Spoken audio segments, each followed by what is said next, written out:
New Zealand doesn't feel like one destination. It feels like a series of worlds stitched together by ocean and sky.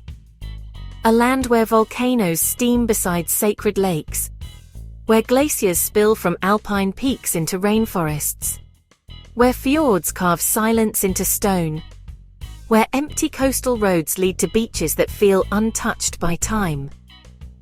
In this episode of Traveller's Treasure Globe, we're crossing New Zealand from north to south, a journey through landscapes and cultures so different, they feel like 5 countries in one. This is a place where nature dominates the story, where Māori culture shapes the rhythm of the land, where adventure towns and modern cities sit quietly beside wilderness that still feels primeval. Along the way, we'll share fun local facts, what to eat, where to stay, practical travel tips, and get your guide recommendations, with all links clearly waiting for you in the description. Welcome to New Zealand, one country that feels like 5.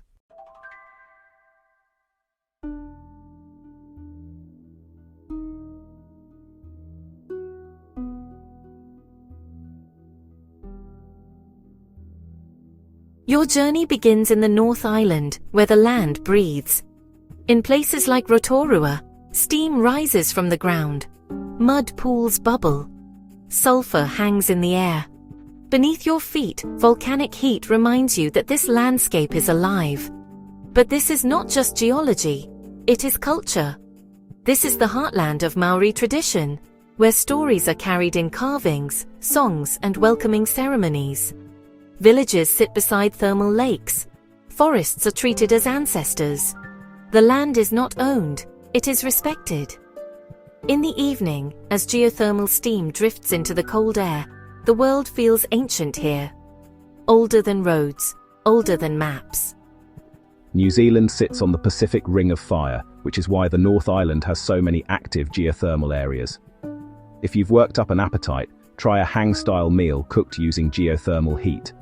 A traditional dinner usually costs around 30 to 50 New Zealand dollar.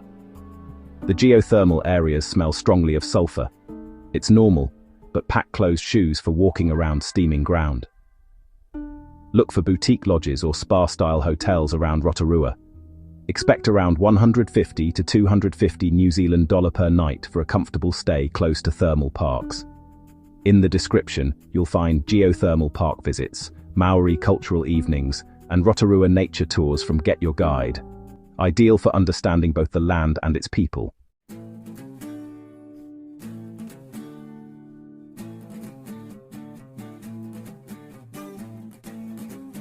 Crossing to the South Island, the country changes again. Here, the land rises. Mountains dominate the horizon. Glaciers carve their way down valleys. In Aoraki Mount Cook National Park, snow-covered peaks stretch into clear blue skies. The silence feels vast. The air feels thinner.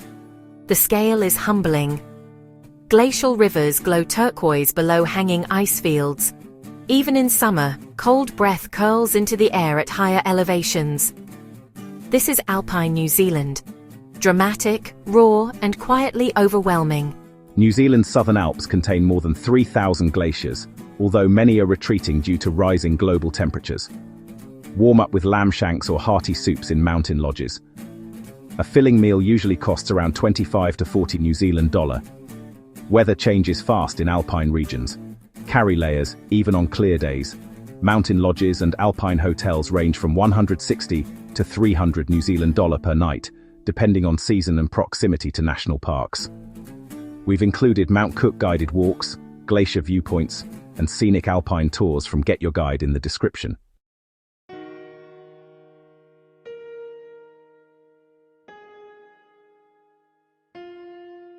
Further south, the road ends, and the wilderness begins.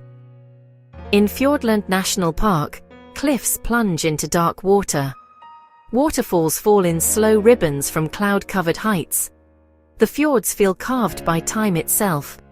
Places like Milford Sound and Doubtful Sound are less about activity and more about stillness. The scale is so large conversation fades naturally. Boats move quietly through mist. Rain drapes the landscape in silver threads. This is a place that does not demand your attention, it takes it. Fiordland receives some of the highest rainfall in New Zealand, which is why its waterfalls become especially dramatic after storms. Seafood chowder and local fish dishes are common here. Expect around 20 to 35 New Zealand dollar for a warm meal near the fjords. Weather can shift rapidly. Waterproof jackets are essential, even on calm mornings. Remote lodges and small inns near Tekapo or the fjords range from 140 to 250 New Zealand dollar per night. Look in the description for Milford Sound cruises, fjord kayaking experiences, and Fiordland nature tours from Get Your Guide.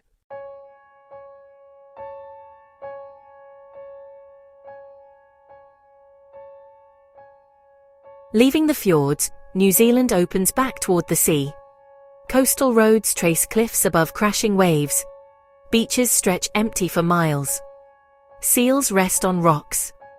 Wind carries salt into your lungs. This is slow travel. Windows down. Music low.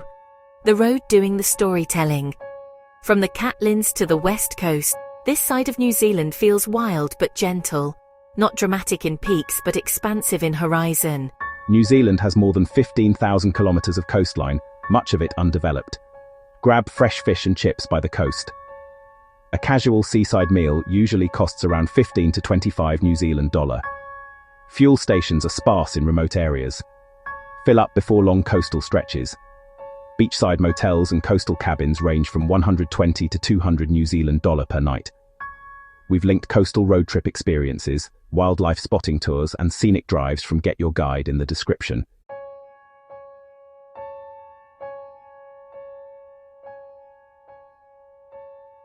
Finally, New Zealand shifts again. Into motion. In places like Queenstown, the mountains frame a town built on movement. Skydiving planes cut through the sky. Jet boats slice across rivers. Cable cars climb hillsides. Then there are the cities: Auckland, Wellington, Christchurch, modern, creative, calm. Cafes line waterfronts. Art fills old warehouses. The pace slows without losing energy. This is New Zealand today, balance between wilderness and modern life. Queenstown is often called the adventure capital of the world because of the number of extreme sports launched there. Try green-lipped mussels or local steak. Restaurant meals in cities usually cost around 25 to 40 New Zealand dollar. If you're short on time, domestic flights help bridge long distances between regions. City hotels and lakeside stays range from 150 to 300 New Zealand dollar per night, depending on location and season. In the description, you'll find Queenstown adventure activities, city tours, and scenic experiences from Get Your Guide. The road climbs again into New Zealand's high country. Here, the land opens into wide plains ringed by distant mountains. The air thins. The silence grows heavier. At Lake Tekapo, the water glows an unreal shade of turquoise, reflecting snow-dusted peaks and endless sky. By day, this landscape feels spacious and calm. Sheep farms stretching across golden plains, stone churches standing alone against the wind. But it's the night that transforms everything. As darkness falls, the world becomes vast.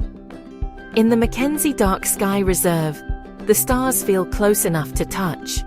The Milky Way stretches across the sky in pale white bands. Satellites drift silently overhead. The universe reveals itself without light pollution, without noise, without interruption. This is a different kind of country altogether, not defined by mountains or oceans, but by the sky itself. The Mackenzie region is one of the largest dark sky reserves in the world, protected to preserve natural night skies. After a long day, look for simple high country fare: roast lamb, seasonal vegetables, and hot chocolate. A comforting dinner usually costs around 25 to 40 New Zealand dollar. Temperatures drop quickly after sunset. Pack warm layers if you're heading out for stargazing, even in summer. Stay in a lakeside lodge or rural cabin near Lake Tekapo. Prices typically range from 140 to 240 New Zealand dollar per night, and the quiet makes the stargazing even more powerful. In the description, you'll find Lake Tekapo stargazing tours and night sky experiences from Get Your Guide. ideal if you want guided astronomy under truly dark skies. Your final day brings you back toward the human side of New Zealand. In Wellington, the capital curls around a windswept harbour. Cafes glow with warm light. Streets hum quietly with students, artists, and civil servants moving between old brick buildings and modern waterfront spaces. This is a city shaped by wind and sea, creative, compact, and proud of its culture. From the harbour, ferries cross the Cook Strait, slicing through deep blue water between the North and South Islands. Cliffs rise sharply from the sea. Seabirds follow in the wake. As the ferry moves across open water, the journey you've taken comes into focus. Volcanoes to glaciers, fjords to beaches, dark skies to living cities. The islands drift apart behind you, and with them the feeling that you've crossed not one country but many. Wellington is one of the windiest capital cities in the world due to its position between the two main islands. Try fresh seafood chowder or a locally roasted coffee by the waterfront. A relaxed cafe meal usually costs around 20 to 30 New Zealand dollar. If taking the ferry, book early during peak season and aim for daylight crossings. The views through the Marlborough Sounds are part of the experience. Harbour View hotels and central apartments in Wellington range from 150 to 280 New Zealand dollar per night, giving you easy access to the waterfront and ferry terminal.